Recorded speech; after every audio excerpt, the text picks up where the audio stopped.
A podcast doesn't have to be popular to be profitable? It's the Podcast Report, episode 32. Show notes and links and the conversation is all over at thepodcastreport.com/32. It's the Podcast Report with Paul Colligan. And here's Paul. Hey, this is Paul Colligan, and this is the Podcast Report. Our hotline is 503-897-1290. It starts with the big idea. This one's easy. This one's fun. I'll give you a little bit of history on what happened and where this one came from, and we'll have even more fun with it. But in short, the big idea is this. Your podcast doesn't have to be popular to be profitable. There are people playing the Twitter bombing game. We've chatted about that in previous episodes. There are people freaking out about getting thousands and thousands of downloads. And the fact of the matter is that's not the only angle. That's not the only model. You don't have to be popular to be profitable. And that's what we'll chat about in today's episode. Anyway, my name is Paul Colligan, 7-time best-selling author. I wrote the Business Podcasting Bible. I wrote How to Podcast, coming out very, very soon. Within weeks of when this is released, probably many of you, it's already out there. I've been part of podcasting since the beginning. I love the industry. I have since day one. Two audiences for this show. There's the podcaster, those podcasters who have reached out to me appreciating this show. Thank you. I appreciate you. Then, of course, there are those thinking about getting into podcasting who want to do well. And, one of the things you're thinking about is, gosh darn it, do I need to be popular to be profitable? It's not a massive play, but it's a big one. Podcast Report is for the professional podcaster, people looking to do this for a business, and I am having a blast. With that said and done, let's get to the topic. Okay, why this topic? Originally, believe it or not, this episode title was going to be, and I'll probably do this at another point, but the title was going to be Time to Do Some Podcast Math. I just listened to an episode of Serial. Not Serial. I just listened to an episode of Startup, which isn't doing as well as Serial, but it's sure doing a lot better than most podcasts. And it was interesting because the math on that episode was just confusing. And we'll hit this in a future episode. But basically, to support the type of podcast they were making, man, they had to get a lot of downloads. And I wanted to chat to that. Yes, it's a great show. Yes, it's amazing. But I'll tell you, our little project here, the Podcast Report, doesn't quite have the overhead theirs does. And, it might just be time to do the math. So what I did was I went to the podcaster community at Google+, and it has its issues, but fact of the matter is there's a lot of podcasters there. And I pitched them one of three big ideas. And the three big ideas I was going to pitch to this podcast math idea was big idea number one, if you don't know what your podcast is worth, how will your audience? Number two, a podcast doesn't have to be popular to be profitable. And number three, don't strap your podcast to old financial models. And oh my goodness, all the response was, a podcast doesn't have to be popular to be profitable. Every single person said they wanted to hear about that. And I realized, gosh darn it, let's just do an episode on that topic. It was number one with the bullet. And the cool thing is it's extremely liberating. This idea that you can't make a profit until you see thousands of downloads, until you're in a top 10 list somewhere, or that type of thing. No, you don't have to. You don't have to worry about that. So let's liberate you. Let's get you to a good place. Earlier today, I had a podcast consulting client who has a show, and his show's doing well. He has hit top 10 lists. He's done quite well. He has a $3,000 product, among other things, but he has a $3,000 product. His audience absolutely loves him. But here's the thing. At a $40 CPM, and for those of you who don't know what CPM is just a metric inside of podcasting. It basically means you make $40 for every 1,000 downloads, which is the standard for advertiser-supported podcast. He would have to get 75,000 downloads of his podcast to reach this $3,000 product range. And I just asked him, do you think you could sell one of your products every 75,000 downloads? And he said, of course I could. This is my product. This is the podcast that supports that product. How could I not sell that? Well, exactly. Could he sell that product one per 1,000 downloads? Yes, he could. He was thinking about this metric that everybody else thinks about, and I just freed him up to sell his own product. The product that he was already selling, the product that he thought the podcast was actually supporting. He realized now the podcast can support directly, and it was really exciting, and it was really liberating. And I can hear you now, Paul. I don't have a $3,000 product, and we'll chat to that a little bit. But it is possible to have a podcast very profitable without popular. Step one is you got to get out of the sponsorship model. Sponsorship model is fine for some. It's great for startup. It's great for serial. It's great for a number of the big players out there, but it's not my preferred model. I'd rather serve my audience deeply. I'd rather get a high-level consulting client like I get from this show on a regular basis than necessarily worry about getting tens of thousands of downloads. Now, the sponsorship model is fine. It's just not the only model. And that's what I want to chat about on this episode. How is it possible to have a profitable podcast that isn't popular? Well, it just depends where the money's coming from. Let's chat some of the money options out there. I mean, number one is ads, is sponsors. That requires, gosh darn it, lots of downloads. There's just no way around it. The only way you're going to do well is to get a lot of downloads. You're not going to get an egregiously high CPM. Maybe you'll get 50, maybe you'll get 60. Who knows? Even if you get 100, doesn't matter. You still got to get a lot of downloads to see any decent revenue. And by the way, you're not going to get 100. But once you step out of that, we have some options. Number one, well, you could sell something. This client I spoke to earlier today has a $3,000 product. Obviously, if you can sell something on your podcast and there's a decent profit there, you're in a really, really interesting place. Now, obviously, it's all based on how you can sell. But here's the thing. If you've got a podcast about a topic and you've got a product for that audience and you're not able to sell, you either don't have a good product, and boy, the knowledge of that would be worth anything that you might make from sponsored downloads, or you don't have a good understanding of your audience or something like that. Other models, we've got the tip jar, or now the famous Patreon model. There's pros and cons to that, but I was looking at one Patreon sponsor, one podcast sponsored by Patreon today, and it was funny because there were $1 sponsors and there were $25 sponsors, and there were levels in between. But which do you think it's easier to get? One $25 sponsor or 25 $1 sponsors? One $100 sponsor or 100 $1 sponsors? And we can take rid of the credit card payment and that kind of stuff, but it depends on how generous your donors are. Paul, what if I don't want to, steal from the old Say Anything movie? I don't want to make anything. I don't want to process anything. Well, Cliff Ravenscraft recently did a Disney cruise for his Disney podcast. And, Cliff made some money there, and God bless Cliff for doing so. And I've got a link to Cliff's podcast cruise information in the show notes. You can add it out to thepodcastreport.com/32 to get that. And, Cliff did well there. Maybe you team with somebody. Maybe you have an event. Maybe you have a cruise. Maybe you do things. Another option is the good old-fashioned premium podcast. I realize they're not that sexy right now, and everybody thinks podcasting should be free. But, man, I had a podcast for a while, the NMIC, the New Media Inner Circle. I had a couple of dozen people in there, and they were paying $97 a month.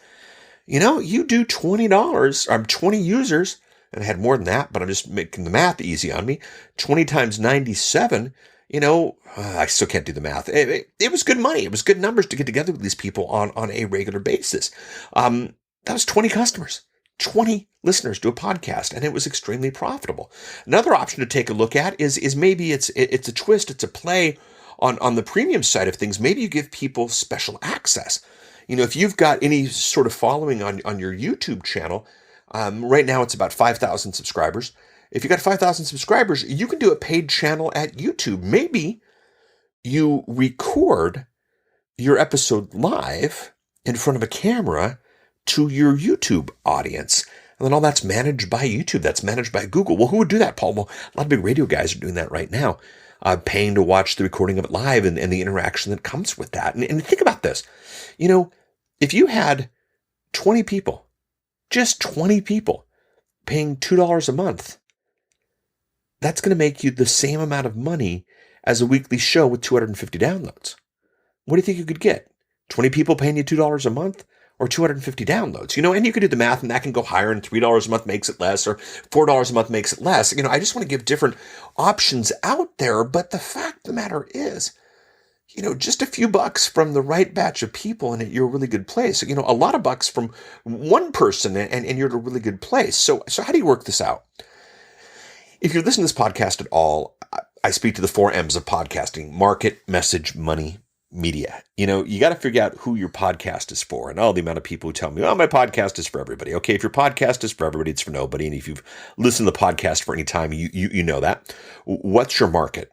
I defined my market at the beginning of this. I told you it was for people podcasting right now or thinking about podcasting. That's a very specific demographic. That's a very specific market. I know my market. What's my message? Well, my message is if you think a little bit deeper and you go a little bit further and you work a little bit harder, you can see revenue outside of some of the ways that people are slaving themselves to death on their podcast. My message is one of freedom. My message is one of excitement, and I'm having a great time with it. Where's the money made? The money's made, well, a lot of times it's in consulting. That's where the majority of it's coming from, but we got the book coming out.